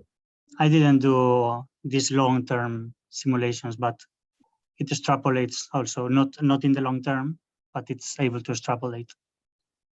But I haven't tried to do like very long runs. Yeah, that's another thing that's difficult for these nonlinear techniques, is like, I mean, we see this in neural networks all the time. It's just like going beyond the range of your training data is tough. And so with a linear approximation, you don't worry about that, whatever. If you know 2 points, you know the whole thing. So it's like, whatever. We take that kind of for granted. Thank you very much.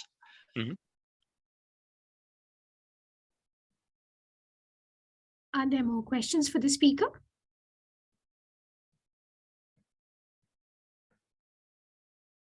If not, thank you, Dr. Gruber, for tuning in today and for giving us this talk. And with that, we come to an end for today's Crunch seminar. We'll post the videos of our recording today on the YouTube channel, and also thank you all for subscribing to our channel. And we have crossed a 500 mark. So thank you, and have a great rest of the day. Bye. Thank you, everybody, for allowing me to talk.